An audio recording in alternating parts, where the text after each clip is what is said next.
저는 23년 만에 이 자리에 섰습니다. 1994년 8월 마지막 주일날 이중평 목사님 성함도 모르고 한신교회가 어디 있는지도 모르고, 그럴 때 저의 동기, 그때 전도사님 따라서 우리 교회에 와서 예배드려, 그래서 따라갔는데 윤교희 목사님께서 저를 보시더니 정영건 이제 왔어? 그러는 거예요. 생각해 보니까 청년 사역을 하시던 윤교희 그때 당시에 전도사님이 서울 한신교회 청년 사역을 하시면서 한 8개월 만에 나타난 저를 보고 이제 나타났느냐, 왜냐하면 8개월 전에 저하고 같이 당신하고 같이 청년 사역 한신교회에서 하자 이렇게 얘기를 했었는데 까맣게 모르고 그냥 예배 들으러 갔던 거예요. 그날 연 목사님께서, 윤교희 전도사님께서 이중평 목사님 뵈러 갔다 와서는 저를 갑자기 저한테 목사님이 보자고 하셔, 같이 가자. 그래서 갔습니다. 이중평 목사님께서 저에게 몇 가지 물어보시더니 윤교희 전도사랑 청년 사역을 잘 해줘, 그리고 기도하고, 그렇게 해서 한신교회 파트타임 전도사가 되었습니다. 1994년 9월에 파트타임 전도사가 되고, 그리고 그 다음에는 새가족 전임이 되고, 그리고 청년 교구에서 유 목사님과 같이 다시 사역을 동역하다가 목사님께서 이제 다른 곳으로 임지를 옮기니까 그 뒤를 이어서 제가 청년 사역을 맡았습니다. 유 목사님과 함께 동역할 때 참 행복했습니다. 밤새워 토론해도, 토의해도, 논의해도 피곤하지 않았고, 그때 섬겼던 청년들이 한 400~500명 정도 되었는데 토대 다지기를 너무 잘 내놔서 그런지 그분이 떠났는데도 불구하고 청년들이 계속 누르는 거예요. 그래서 한 700명, 740명, 서울 한신교회 청년들이 그렇게 많아서 함께 찬양 예배로 바꾸고 300명, 350명이 함께 예배를 드렸던 그런 때가 생각이 납니다. 오늘 찬양 예배, 찬양을 통해서 참 많은 은혜를 받았습니다. 감사합니다. 어설픈 신학대학원생이 한신교회에서 사역을 시작하고 목회가 무엇인지 소명만 가지고 있었던 신학생이 목회가 무엇인지, 목사가 누구인지, 그리고 성도가 누구인지, 하나님 나라가 무엇인지 서서히 알게 되었습니다.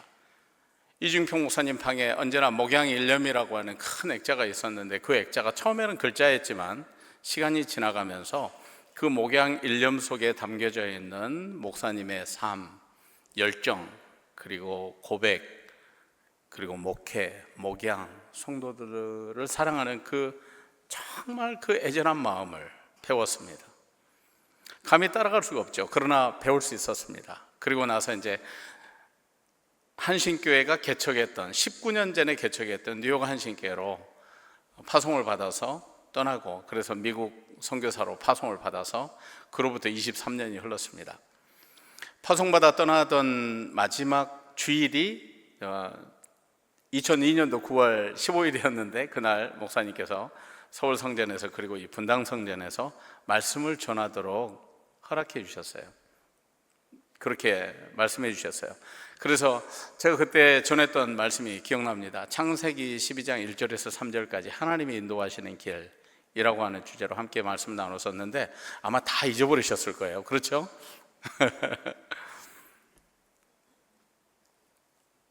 한신교회 하면 떠오르는 몇 가지가 있습니다. 저희 집에 무엇을 보면 한신교회가 생각나는 것들이 있어요.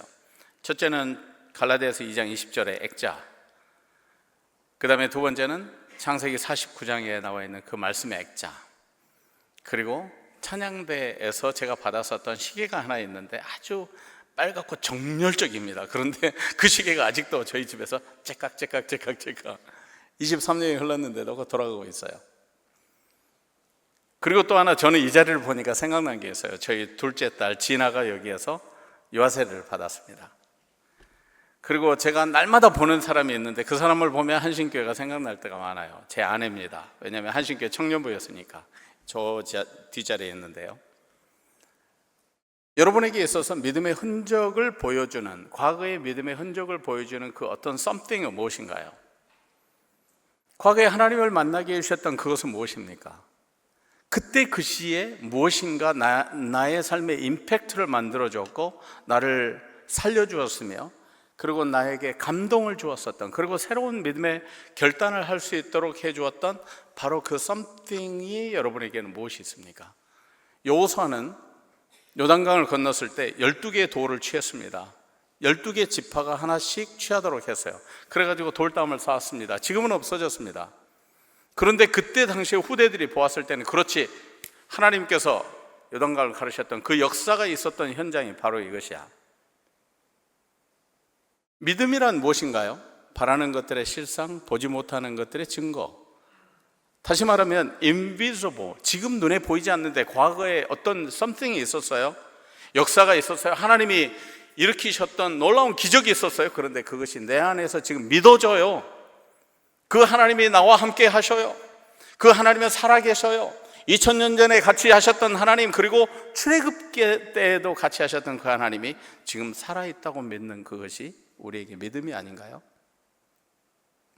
저는 오늘 분당 민족성전 27주년 입당 기념예배, 기념주일에 증인으로 섰습니다. 왜냐하면 1998년 8월 달에 광복주일날 이 분당 민족성전에서 드렸던 입당 예배 증인이기 때문에 그렇습니다. 증인 중에 한 사람으로 섰네요. 그날 많은 성도들과 함께 서울성전에서 버스에 타서 와가지고 입당 예배를 드렸습니다. 감사했습니다. 허허벌판 6,300평 땅에 세워진 2,300석 교회, 바로 이 자리 그대로입니다. 그리고 저는 이제 떠나기 전에 그 성전에서 2002년도에 그렇게 주일 예배 말씀을 나누게 되었는데, 여러분 이곳에서 신앙생활을 하시면서 여러분에게 주는 이 민족성전의 의미는 무엇인가요? 단순한 건물인가요? 아니면 등록해서 다니는 어떤 한 교회인가요? 여러분에게 어떤 의미가 있습니까? 여러분 자녀들에게는 어떤 의미가 있습니까? 오늘 이 민족성전은 사실 유산과 같습니다. 왜 광복주의를 선택했을까요? 이중평 목사님께서는 원하는 게 있었습니다. 민족성전은 한국 민족을 신자화하자라고 하는 이 돌비를 세웠습니다. 우리 성경에 보게 되면 수많은 돌비들이 나와요. 그 기념비를 세워서 후대들이 알도록 하고 싶었던 것 같아요. 그것은 자녀 세대, 손주 세대, 4세대, 5세대, 30년, 60년, 100년이 지나가도 사람들이 알 수 있는 한신교회의 출생의 비밀, 그것은 한국 민족을 신자화하자, 이것 아닙니까? 한국 민족을 신자화해서 뭐 하자는 것입니까? 복음화하자, 통일 이후를 준비하자. 이 한반도, 이 코리안 페니슐라, 이것만이 아니라 이 한반도를 넘어서 전 세계 땅끝까지 복음을 전하는, 주님이 주시는 지상명령을 완수하는 그와 같은 일들을 하기 위해서 이 민족성전을 꿈꿨던 것 아닐까요? 그런데 그것만이 아니었습니다. 목사님은 굉장히 큰 꿈을 꾸고 계셨다는 사실을 우리가 나중에 알았는데, 이 6,300평 땅에다가 영성센터도 짓고 싶었고, 목회자 영성대학원도 세우고 싶었고, 그리고 여기에 평신도를 훈련시키는 영성 수련원 내지는 중요한 센터들을 세우고 싶었던 거예요. 그런데 수용을 당했습니다. 수용당했다 하여 그러면 비전도 줄어들었을까요? 여러분은 어떻게 생각하십니까? 오늘 건물 외벽을 감싸고 있는 어떤 띠 모양의 회랑이 있다는 사실 여러분 아십니까? 이 민족성전의 건축에는 이미지가 있습니다. 다시 말하면 신앙의 고백을 담았어요. 그 회랑의 띠는 이 종문 빼고는 띠로 둘러져 있는데, 이것은 그리스도의 사랑의 띠로 교회가 하나 되기를 원하는, 오늘 찬양대가 찬양한 것처럼 한신교회에 들어온 모든 사람들은 배경도 다릅니다. 생각이 다릅니다. 출신이 다릅니다. 그리고 뜻이 다릅니다. 그러나 그리스도 안에서 하나 되기를 바라는 이 소망을 가지고 한국 민족을 신자화하자. 그리고 이 민족 앞에 주님께서 주신 이 위대한 꿈과 비전, 소망, 이것을 통일 이후에도 세계 만민을 위해서 섬기는 성전으로 계속 든든하게 서 있기를 바라며 가졌던 비전과 꿈이 아닐까요? 뿐만 아닙니다. 어느 날 목사님께서 마태복음 5장을 쭉 강해를 하시면서 1998년에 이 민족성전이 지어질 때에 담았었던 일종의 건축 철학을 또 얘기하셨어요. 그것은 뭐냐면 팔각형의 모양을 가졌는데 이 팔각형은 어디에서 봐도 동일한 모습인 거예요. 성지순례를 가보셨습니까? 그러면 팔복교회가 있습니다. 팔각형의 모양은 어디에서 봐도 동일한 모습인데 왜일까요? 우리 성도가 하나님이 보실 때에도, 그리고 좌측에서 볼 때도 우측에서 볼 때도 우리의 신앙생활은 동일한 거예요. 사람이 볼 때도 사람이 안 볼 때도 우리는 하나님의 사람이에요. 동일한 신앙 고백과 그리고 변함없는 신앙으로 주님 앞에 굳게 서기를 바라면서 그와 같은 꿈과 비전을 삼았던 거 아닐까요?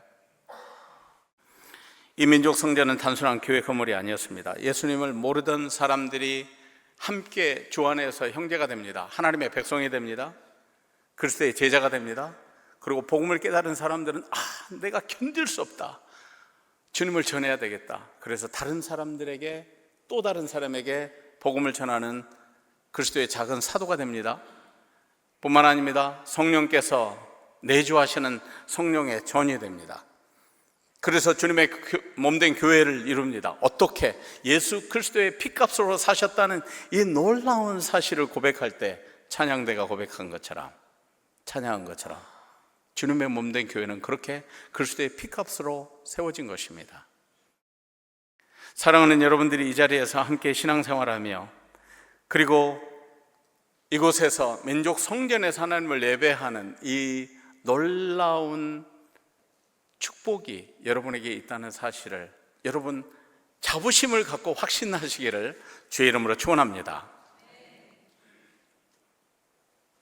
이미 말씀드렸죠. 저에게도 증거가 있다고요. 하나님이 함께 하셨던 그 흔적, 하나님이 함께 동행하시며 복 주셨던, 그리고 절체절명의 상황에서 일으켜 세우셨던 그 경험과 간증이 여러분에게 있으면, 그리고 그것이 이 민족성전 한신교회 성도들로서 누리는 축복이라고 한다면 여러분의 간증은 더더욱 살아있는 간증이 될 것이며, 함께 더불어서 다음 세대가, 그리고 새로운 사람들이 함께 신앙생활하며 여기에서 더 큰 하나님의 기적들을 보게 될 것입니다. 저는 그래서 오늘 이 자리에 계신 성도 여러분들과 유산을 몇 가지 나누고자 합니다. 사도 바울은 오늘 에베소서 2장의 말씀을 통해서 아주 중요한 한 가지를 얘기하는데, 그것은 뭐냐면 예수 그리스도의 유산에 대해서 전해줍니다. 예수님께서는 십자가에 달려 죽으시기 전에, 잡히시기 전에 아주 혹독한 기도의 시간을 보내셨습니다. 아마도 그때 기도하셨던 내용이 아닐까 싶어요. 최후의 만찬과 그리고 골고다 언덕으로 가시기 전에 그 기도, 피와 땀을 흘렸던 그 기도의 시간에 아마 기도했던 내용이 아닐까 싶은데, 요한복음 17장을 보게 되면 예수님의 기도가 나옵니다. 예수님은 많은 기도를 하셨겠지만, 그런데 특별히 요한복음 17장에 사도 요한이 증언하고 있는 내용을 보게 되면 거기에 많은 기도의 제목들이 있어요. 그런데 제가 나누고 싶은 것은 오늘 이 본문 에베소서 2장과 연결된 본문입니다. 그 기도 제목이에요. 아버지여, 아버지께서 내 안에, 내가 아버지 안에 있는 것 같이 저희도 하나가 되게 하옵소서. 이때 저희는 누굽니까? 저희. 그때 저희는 두 가지의 부류일 수도 있어요. 예수님을 따랐던 무리들, 제자의 공동체일 수도 있어요. 그런데 한편으로는 거기에는 그렇지 않는 사람들도 있어요. 예수님 앞에 유대인들은 예수님을 반박했습니다. 그리고 제자들은 예수님께 하나님의 말씀을 들었습니다. 두 부류가 있는 거예요. 그런데 저희들이 하나가 되게 하옵소서. 이것이 예수님의 기도 제목이었어요. 오늘 우리가 읽은 이 에베소서 2장의 말씀을 볼까요? 오늘 13절의 말씀에 이렇게 나옵니다. 전에 멀리 있던 너희가 이제는 그리스도의 피로 가까워졌느니라. 두 부류가 나옵니다. 멀리 있던 사람들이 이방인들이고, 그리고 원래 가까이 있었던 사람들이 유대인이고, 이제 새롭게 가까이 온 사람들이 이방인들이에요. Gentiles. 그런데 이방인들을 성경에서는 뭐라고 말하냐면 새 이스라엘이라고 말해요. 오늘 우리가 누굽니까? 우리는 한민족이죠. 우리는 유대인이 아닙니다. 그러나 우리는 그리스도 안에서 새 이스라엘이 되었어요. 성경은 두 가지를 보여줍니다. 구약 성경에서 약속 안에 살았던 사람과 약속 밖에서 살았던 사람들을 말해요. 약속의 후손으로 살았던 사람, 그 약속의 계보에 살았던 사람들 중에는 실제로 혈통적으로 약속 밖에 있었던 사람들이 있어요. 룻이 그런 사람 중에 하나였습니다. 다말이 그런 사람 중에 하나였습니다. 그러나 이러한 사람들이 예수 그리스도의 언약의 계보 속에 들어오지 않습니까? 놀랍게 예수님께서 우리에게 십자가의 공로를 통해서 오늘 사도 바울이 증언하고 있는 내용을 보게 되면 예수 그리스도가 십자가에 죽으셔서 그 십자가로 인하여 막힌 담을 흘렸다. 그 막힌 담은 무엇입니까? 약속 안에 있었던 민족과 약속 밖에 있었던 사람들이에요. 중간에 있었던 막힌 담은 눈에 보이는 막힌 담이 아닙니다. 하나님의 약속 안에, 하나님의 약속을 따라서 영원한 생명을 누릴 수 있는 사람과 그렇지 않는 사람들로 나뉘고, 구약으로 보게 되면 하나님의 언약의 말씀 안에 있었던 아브라함의 혈통의 후손들, 그러나 혈통의 후손들 중에서도 정말 믿음으로 서 있으면 아브라함의 혈통의 후손이면서 동시에 믿음의 후손이 되는 것이죠. 그러나 오늘 우리는 어떻습니까? 우리가 유대인이 아니지만 예수 그리스도 안에서 이제는 아브라함의 믿음의 후손이 되었다. 그것이 마태복음의 1장 1절에 나오지 않습니까? 분당 민족 성전이 세워진 것은 중간에 막힌 담을 허는 일을 위해서 세워진 주님의 피값으로 사신 교회로 세워진 것입니다. 민족의 벽, 문화의 벽, 사상의 벽, 죄악이 만든 분리의 벽, 이런 것들을 허물 수 있도록 주님께서는 권세를 주셨고, 그리고 성도들을 세우신 거예요. 분당 민족 성전이 세워진 것은 남과 북이 만나도록, 세대와 세대가 만나도록, 그리고 사회적인 강자와 약자가 만나도록, 정치적인 좌와 우가 만나도록, 경제적인 위에 있는 사람과 그렇지 않는 사람들이 함께 만나도록, 그리고 남쪽의 그리스도인과 북쪽의 그리스도인들이, 그리고 남쪽의 사람들이 북쪽의 사람들이 함께 만나도록, 언제인가 모르지만, 언제일지 모르지만, 그러나 하나님께서 통일 한민족을 이루고 그 이 통일 한민족을 통해서 선교 한민족을 이룰 수 있도록 하기 위해서 세우신 그와 같은 비전을 갖고 세워진 성전이 이 성전이라는 거예요. 여러분, 놀랍지 않습니까? 비전이라고 하는 것은 비전을 꿈꾸는 비저너리, 한 사람을 통해서 이 비전이 크게 확대됩니다. 하나님 앞에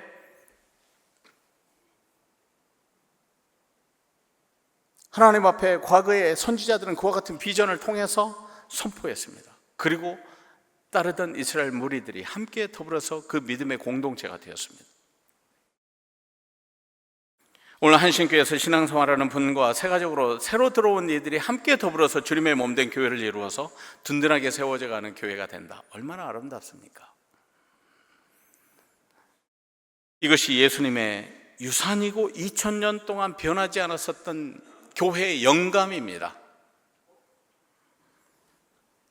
이 영감을 따라서 교회가 선교하고 전도하고, 그리고 목사님께서도 성도들과 함께 베트남에도 가시고, 여러분 지금까지보다 이후에 더 복음의 능력이 이 교회를 통해서 나타나 사람들을 구원하고 하나님의 일을 멋지게 해내는 이와 같은 한신교회 되시기를 주의 이름으로 축원합니다. 저는 또 하나 보고 싶습니다.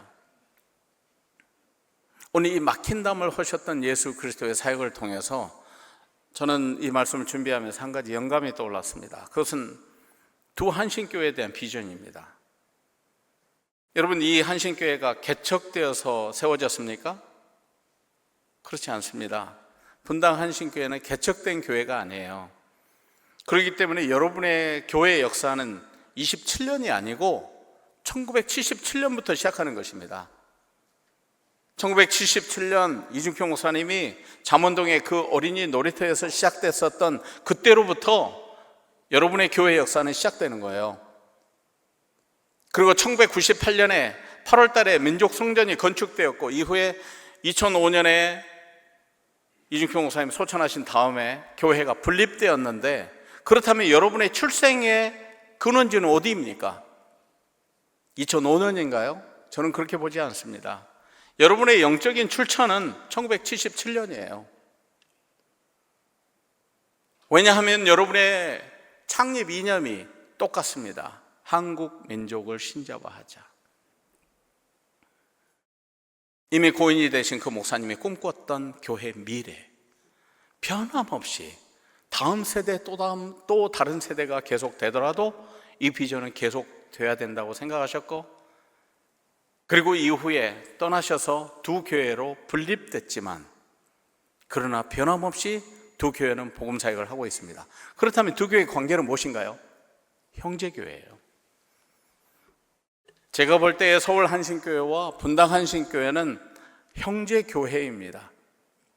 기장의 장자로 든든하게 세워져야 될 것입니다. 복음 사역을 감당해야 될 것입니다. 한국 민족을 신자화하자는 이 놀라운 비전과 창립 이념을 통해서 지금보다 더 많은 복음 사역을 감당하되, 다른 교회들이 지역과 그리고 세계 선교의 일환에서 여러 가지 일들을 하지만 한신교회는 할 일이 있습니다. 그것은 민족을 깨우는 거예요. 민족의 목회자를 깨우는 거예요. 그리고 저 북녘 동포를 품고 기도하는 거예요. 그러면서 준비하는 것입니다. 통일 이후 시대를 준비하는 거예요. 오늘날 여러분, 통일 비용이 너무 많이 들어간다고 해서 통일이 싫다고 하는 사람들이 많잖아요. 이런 때 오늘 하나님이 이 한신교회에 주시는 꿈과 소망은 무엇입니까? 사도 바울 사도는 이렇게 말합니다. 성령 안에서 세워져 가라고. 하나 되는 교회의 비전을 그렇게 가질 수 있다고 한다면, 이제는 그렇게 유대인과 비유대인이 그리스도 안에서 하나 되어서 우주적인 교회를 이루는데, 여전히 지옥교회는 신실한 신앙 고백을 가지고 세워져 있지만 불완전한 교회예요. 에베소 교회도 그랬습니다. 그래서 사도 바울이 감옥에 있으면서 목회 서신, 감옥에서 보내는 옥중 서신을 쓴 거예요.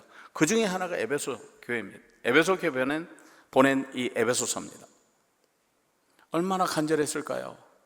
영어의 몸으로, 이제는 언제 형장의 예술로 사라질지 모르는 그러한 때에 사도 바울은 에베소 교회를 향해서 유언을 남기고 있는 것과 같습니다. 여러분이 누군지 아십니까? 여러분은 창세 전에 예정된 거룩하고 흠이 없게 하시려고 세우신 거룩한 백성입니다. 그 하나님이 여러분을 세웠고, 여러분에게 이제는 여러분은 우리의 만드신 바라고 말씀해 주시는, 다시 말하면 하나님이 만드신 하나님의 걸작품, God's masterpiece, 하나님의 걸작품이라고 이렇게 세워진 그 교회인데, 여러분 그 정체성을 모르십니까? 사랑하는 여러분, 여러분의 심령 속에 한신교회 성도로서의 정체성이 무엇인가요? 바라기는 여러분의 심령 속에 신성한 자존감이 있기를 주의 이름으로 축원합니다. 보통 출생의 비밀이 아닙니다. 왜냐하면 정체성을 하면 행동이 달라지고 말이 달라지고 계획이 달라지고 비전이 달라집니다.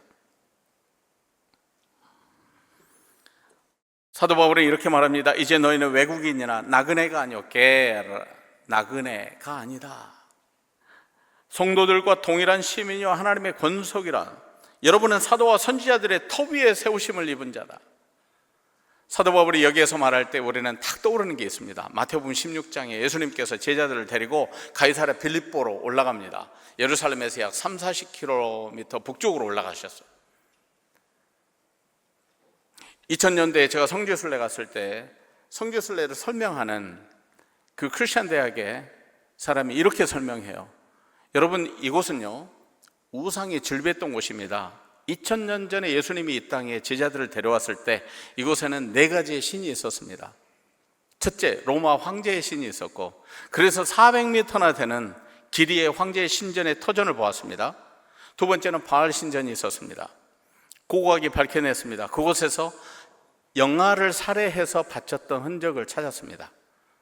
그리고 세 번째는 갈릴리 호수에서 고기 잡아 먹던 이 어부 생활을 해야 생존할 수 있는 사람들이 배를 띄웠는데 풍랑에 뒤집혔습니다. 사람들이 죽었습니다. 그러면 신이 노했다고 생각하고 탄신에게 제사를 지내세요.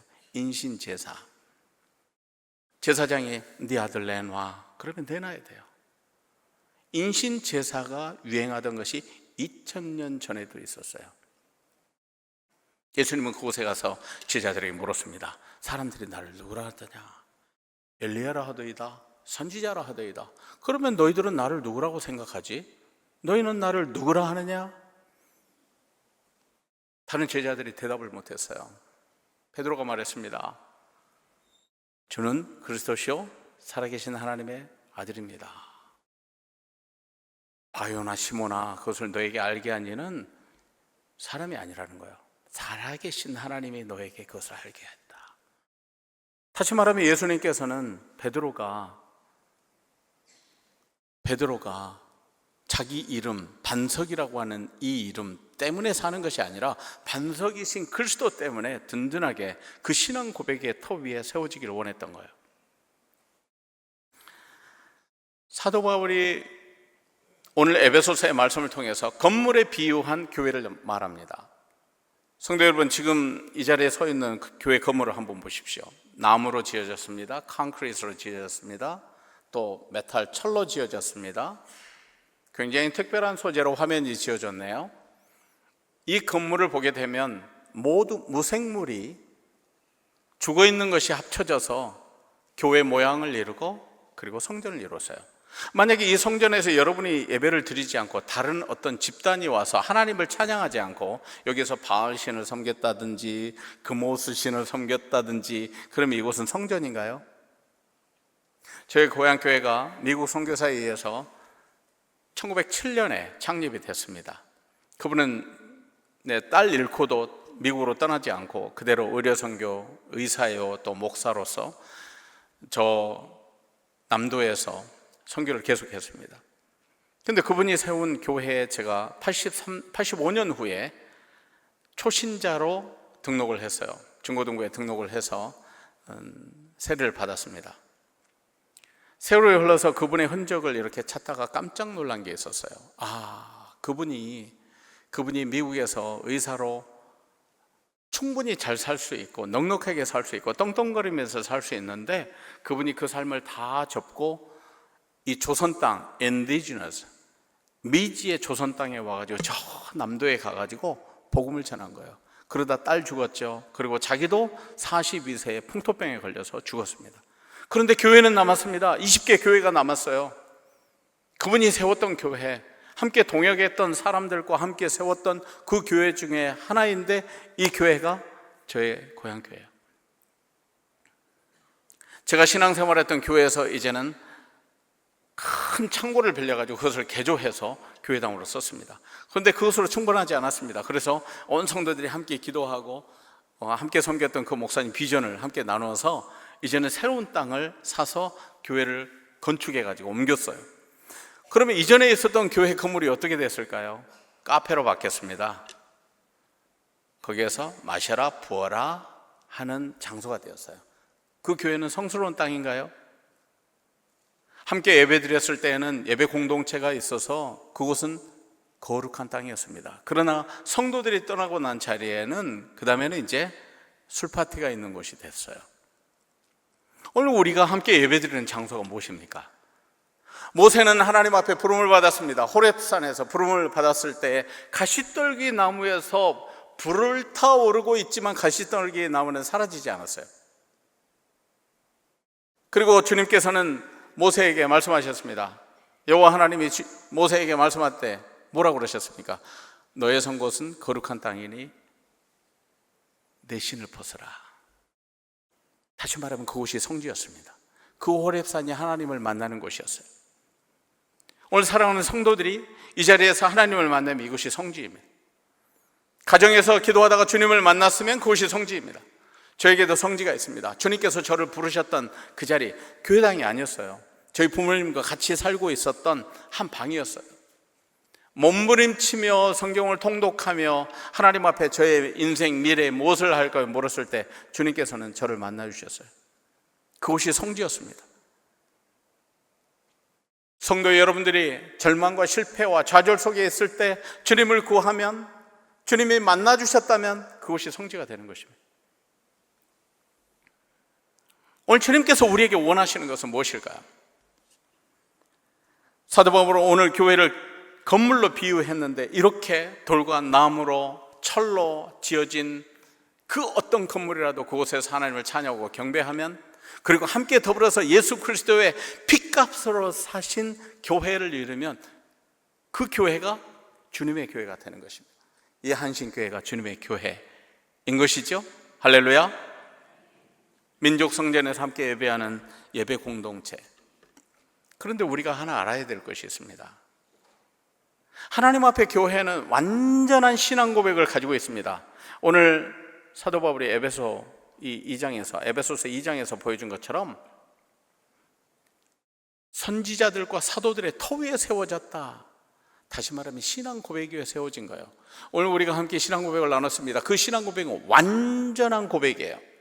그 신앙 고백을 통해서 우리는 구원의 확신을 갖습니다. 하나님의 백성으로서의 정체성을 날마다 우리는 고백하고 하나님이 우리와 함께 하신다는 사실을 고백합니다. 그런데 교회는 여전히 불완전합니다. 아니, 완전한 교회가 완전한 신앙 고백을 가지고 교회는 계속 지어져 갑니다. 더 완전함을 위해서. 언제까지요? 주님이 다시 오시는 때까지. 언제까지요? 주님이 다시 오셔서 파루시아, 하나님의 영원한 천국이 이루어지는 그때까지, 새하늘과 새 땅에서 성전 자체이신 하나님과 함께 거하며 영원히 사는 그때까지 이 성전은 계속 지어져 갑니다. 할렐루야. 그러므로 오늘 우리의 신앙생활은 무엇인가요? 사도 바울이 오늘 고백했던 것처럼 성령 안에서 하나님이 거하실 초소가 되기 위하여 예수 그리스도 안에서 날마다 지어져 가는 것입니다. 여러분들이 이루는 이 교회가 성령 안에서 지속적으로 새롭게 되고, 그래서 하나님을 기쁘시게 하며 주님의 영광을 이 만방에 선포할 수 있기를 주의 이름으로 축원합니다. 매년 3,000명씩 모였던 전국 목회자 세미나를 계획하고 인도하셨던 이중평 목사님은 이곳에 땅을 사서 목회자 재훈련 센터로, 영성센터로 세우려고 했었던 그 꿈, 이 꿈은 비록 규모는 작아졌지만 윤교희 목사님과 성도 여러분들의 새로운 비전과 새로운 꿈과 그리고 새로운 시대의 적절한 방법으로 하나님께서 지속적으로 이루어 나갈 것이라고 저는 확신합니다. 이제 우리의 차례입니다. 내가 어떻게 할까? 교회가 그렇게 주님 앞에서 지속적으로 변함없이 성령 안에서 계속 지어져 가야 된다고 하면 거기 안에 서 있는 한 개인인 나는 어떻게 할까요? 저는 별세 신앙에 대해서 이렇게 이해합니다. 자아와 욕심, 세상의 명예와 가치관에 대해서는 죽고 오직 주님의 뜻과 복음을 위해서 사는 믿음의 자세라고 저는 정의하고 싶습니다.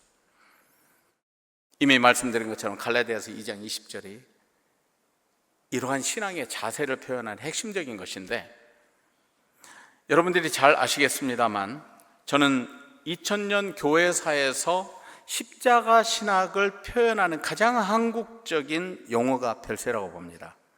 그리고 그것을 신앙화해서 표현한 것이 별세 신앙이라고 봅니다. 이유가 있습니다. 근거가 있어요. 우리 성경을 보게 되면 출애굽을 엑소더스라고 말합니다. 그런데 그 어원이 되는 엑소돈, 이 엑소돈이라고 하는 것은 떠난다, 구별된다, 그리고 옮겨간다, 이런 뜻을 가지고 있어요. 둘째로 이스라엘 백성들을 우리가 흔히 말할 때 히브루, 핫비루, 히브리 이렇게 말하지 않습니까? 그런데 이 히브리인들을 나타내는 에벨, 에발, 이빌 이런 이 히브리어 약간 변형이 있는데 이 어원은 똑같습니다. 그런데 이 어원의 내용이 뭐냐면 건넌다 이런 뜻이에요. 강을 건넌다. 무슨 강을 건너서 그렇지? 그런데 그 단어가 쓰여졌던 때가 있어요. 갈대아 우르, 지금의 쿠웨이트 지방에 있었던 저 아브라함의 조상들이 강을 건넌 자들이었어요. 이들이 강을 건너 유프라테스 티그리스 강, 저 비옥한 초승달 지방, 지금의 저 시리아 북쪽 지역, 그쪽으로 이사를 갔습니다. 거기에서 아브라함이 소명을 받았어요. 너는 본토 친척 아비 집을 떠나 내가 내게 지시할 땅으로 가라. 그래서 그는 남방으로 내려와서 가나안 땅에 갈 때까지 예배를 드리며 하나님을 예배했어요. 찬양했어요. 여러분, 이 역사입니다. 그런데 그것을 나타내는 이 핫비루, 히브루라고 하는 그 말을 뜻하는 강을 건넌 사람의 뜻이 뭐냐면 한글로 번역하면 벌새인 거예요. 별새인 거예요. 그리고 누가복음 9장에 나와 있는 예수님께서 별새하실 새라고 하는 이 단어를 표현한 것이 너무나 놀랍게 일치된 단어예요. 엑소돈. 그럼 무엇입니까? 갈라디아서 2장 20절은 내가 그리스도 안에서 날마다 죽고, 다시 말하면 십자가를 품고 내가 죽고 영적으로 죽고 영적으로 다시 사는 것에 대해서 말합니다. 육체적인 죽음이 아닙니다. 주님 앞에서 다시 살아나 새로운 인생을 날마다 믿음으로 살아가는 것을 말합니다. 그러면 좀 더 쉽게 표현해 볼까요? 저를 따라서 해보시겠어요? 날마다 나는 나를 떠나 예수께로 옮겨간다. 할렐루야. 이것이 별세입니다. 여러분, 아직도 움켜쥐고 있는 무엇인가 있나요? 여러분이 자랑스러워하는 something 있나요? 그것이 돈인가요? 스탁인가요? 아니면 빌딩인가요? 여러분이 남겨주고 싶은 그 유산이 무엇인가요? 사람들에게 말하는 자랑거리가 무엇인가요? 예수님인가요? 예수님보다 더 자랑스러워하는 something이 있나요? 주님께서 원하는 날마다 나를 떠나서 예수 그리스도께로 옮겨가는 이 별세라고 하는 엑스돈, 나를 떠나는 이 신앙 고백을 내가 오늘 또 주님 앞에 드린다고 한다면 나는 지금 내가 버려야 될 나의 것이 무엇입니까? 2016년도에 저는 이제 이전에 있었던 교회 동성결혼 합법화하는 일로 인해서 사임하게 됐습니다. 왜냐하면 설교를 교단이 비성경적인 결혼관을 가지고 있다 이렇게 설교했고, 그리고 그것에 대한 여러 가지 정황들이 있었지만 결론적으로는 제가 책임을 지고 교회를 사임하고 교단을 떠나게 되었습니다. 떠나라고 하더군요.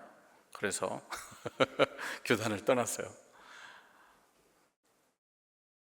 그런데 그러고 나서 이제 제가 저희 가족들을 책임져야 되니까 그동안 25년 동안은 교회에서 풀 서포트를 받아서, 재정 서포트를 받아서 살았지만, 교회를 한 5개월, 6개월 지나고 나서 새로운 교회를 시작하고 선교적 교회를 시작하면서 아내와 함께 우리 자비량으로 해보자.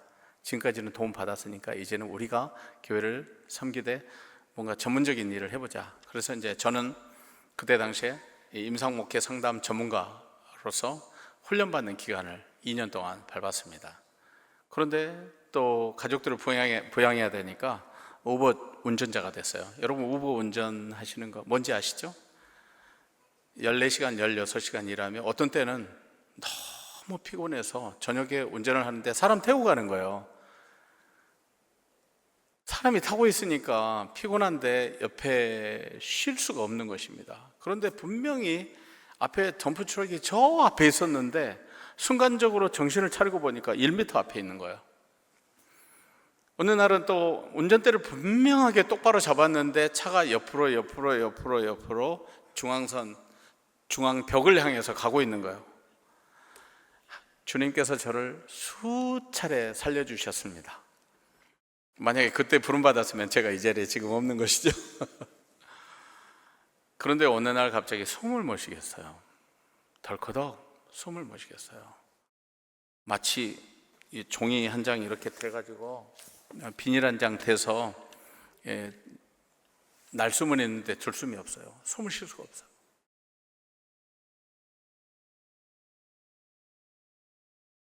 아, 이러다 죽는구나. 근데 이러다 죽는구나가 아니라 지금 죽고 있구나. 주님, 저 죽고 있네요. 저 지금 부르시는 겁니까? 여기까지입니까? 그래서 주님 앞에 간절히 기도하는데 중요한 게 아무것도 없더군요. 이미 석사 박사 다 마쳤어도 그것도 중요하지 않고요. 그리고 내로라 할 게 아무것도 없지만 그래도 그 어떤 것도 중요하지 않아요. 저한테 중요한 것은 지금 제가 주님 앞에 기도하고 구하고 있는 거예요. 그런데 이렇게 돌아보니까 가족들이 보여요. 저 좋다고 따라와서 목사 아내 되고 이렇게 아이들 키우고 고군분투한 아내가 보이고 아이들이 보여요. 이 아이들을 어떻게 할까? 주님, 어떻게 해요? 저 데려가면 이용말리에 데려왔는데 어떻게 하죠? 갑자기 막 눈물이 나오는 거예요. 미안해서. 그런데 그때 찬양도 못하고 아무것도 못해요. 저 찬양 참 좋아하거든요. 그런데 아무것도 못해요. 막 숨이 가쁘니까 한 호흡 한 호흡이 저한테 절절했어요. 호흡이 있는 자마다 여러분 찬양하시기를 주의 이름으로 축원합니다. 주님, 어떻게 할까요? 준비하겠습니다. 여보, 화장해. 그리고 뿌려. 무덤은 남기지 마.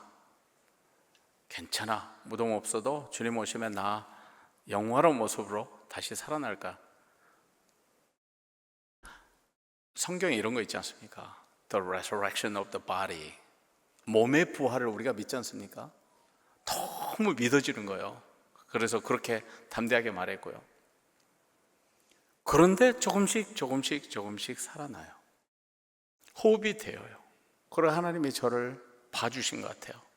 그때 제가 하나님 앞에 회개했던 것이 하나 있는데, 하나님, 제 안에 의가 있었군요. 너무 신앙의 기본인데 한 남자와 한 여자의 결혼이 막연한 두 사람의 결혼으로 변질되어서 동성결혼 합법화하고 저는 거기에 대해서 설교했고 담대하게 아무 조건 없이 나온 것에 대해서 그것이 저한테 자랑거리가 돼 있는 거예요. 주님, 이것이 저에게 의였군요. 네, 여러 가지 하나님 앞에 참 불충했던 것들이 많이 생각나고, 한신교에서 청년들 그렇게 많은 740명이 있었는데 이 아이들을 얼마나 제자 삼았나 이런 생각도 막 들고, 과거에 이렇게 어떻게 설교를 그렇게 했나 그러면서 막 수없이 많은 것들이 프리즘으로 막 지나가는 거예요. 그런데 결과적으로는 하나님이 저에게 숨을 주시고 다시 호흡하게 하시고, 그리고 그로부터 이제 2년 정도 후에는 제가 채플린이 되었어요. 개척한 교회 토요일하고 주일날 섬기면서 동시에 월요일부터 금요일까지 일하는 풀타임 병원에서 일하는 임상 목회 상담 전문가, 미국에서는 채플린인데 한국의 원목하고 조금 다릅니다. 완전히 전문가가 되었어요. 그리고 그때서부터 이제 지금은 제가 연방정부 공무원으로, 하나님 나라 백성인데 연방정부에 속한 병원의 제한군인병원 정도 되는 시카고에 있는 병원에서 2,500명 정도 스태프들 중에 6명 채플린이 있는데 그 중에 한 명으로 제가 사역을 하고 있습니다. 지나고 보면 하나님 은혜죠. 근데 제가 호흡이 제 것이 아닌 것처럼 느껴질 때 생각났던 분이 있어요. 이중표 목사님. 2005년도에 여기에서 장례예배 드리고 소목장으로 한신교회에서 한국 민족을 신자화하자고 하는 이 비전을 품고 한신교회를 시작하셨는데 65세에 주님 앞에 부르심 받고 그때 목사님이 유언처럼 남겨서 소목장으로, 여러분 아십니까? 앞에 있는 나무 밑에 요람이 있어요. 그분이 그렇게 생각났어요. 주님, 제가 그분 밑에서 그렇게 목회 정도를 배웠는데 참 형편없는 인생을 살아왔거든요. 주님 용서해 주세요. 그런데 하나님께서 시간이 지나가면서 많이 치유해 주시고, 그리고 다시 담대함도 주시고 건강도 회복하고, 제가 오랜만에 나타났더니 원로 장로님 한 분이 정 목사님 왜 이렇게 살이 쪘냐고 건강해졌습니다. 그때 당시에는 온 몸에 수분이 빠져서 체중이 많이 줄었었는데요, 하나님께서는 우리에게 기회를 주십니다. 지속적으로 기회를 주세요. 변화될 기회도 주시고, 변화시킬 기회도 주시고요, 회개할 기회도 주시고, 독려할 기회도 주시고, 다시 회복할 기회도 주셔요. 실패하고 좌절하고 낙담해서 그리고 아무것도 하지 못한다고 한다면 주님께서 새로운 기회를 주십니다. 병드셨습니까? 주님께서 기회를 주십니다. 사방팔방 우겨싸움을 당해서 아무것도 못하신다고요? 주님께서 기회를 주십니다. 앞길이 안 보여요?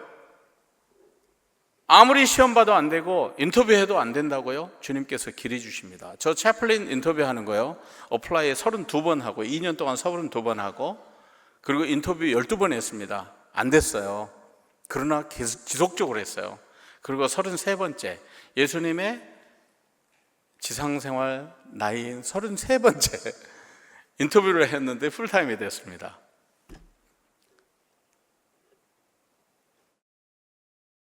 때로는 우리에게 주님께서는 말합니다. 실패하는 자리에서 그것이 디스게스, 숨겨진 축복인 것을, 그 기회인 것을 우리에게 말씀하셔요. 저는 바라기는 이 민족성전에서 신앙생활하는 모든 분들에게 이와 같은 신앙의 놀라운 감격적인 경험이 있기를 주의 이름으로 축원합니다. 주님을 만났던, 주님 앞에 살림을 받았던, 주님 앞에 다시 일어섬을 받았던,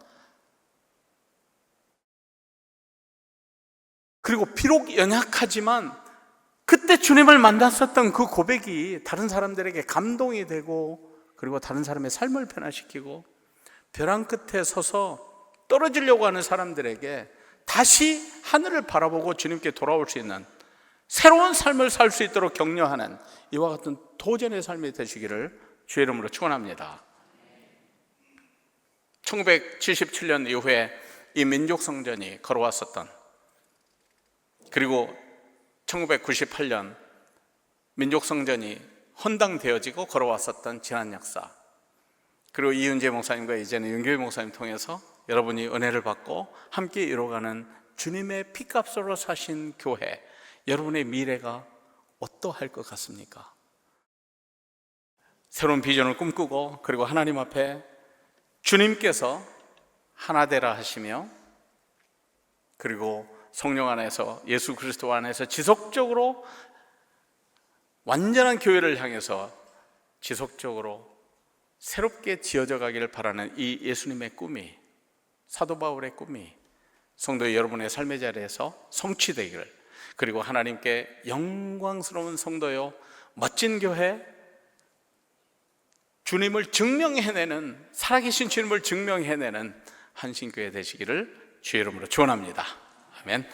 아버지 하나님 감사합니다. 오늘 이와 같이 우리에게 주님께서는 부르셔서 함께 말씀 나누게 하시고, 또 우리를 하나님의 백성, 그리스도의 제자, 성령의 전으로, 그리고 예수님의 핏값으로 사신 교회를 이룰 수 있도록 은혜를 주셔서 감사합니다. 주님, 1998년 광복주일에 세워진 이 민족성전을 통해서 세워진, 그리고 1977년 이후에 세워진 한신교회, 아버지 하나님, 하나님의 은혜가 관통하는 교회요, 또 하나님의 말씀이 성취되는 교회요, 하나님의 말씀, 예수 그리스도의 피 묻은 복음이 땅끝까지 전해지는 민족 성전이요, 주님의 교회가 되게 해 주시옵소서. 모든 성도들이 살아있는 믿음 갖게 하시고, 주님과 함께 동행하여 오직 하나님께 영광이 되는 한신교회 성도들 되게 해 주시옵소서. 예수 그리스도의 이름으로 기도합니다. 아멘.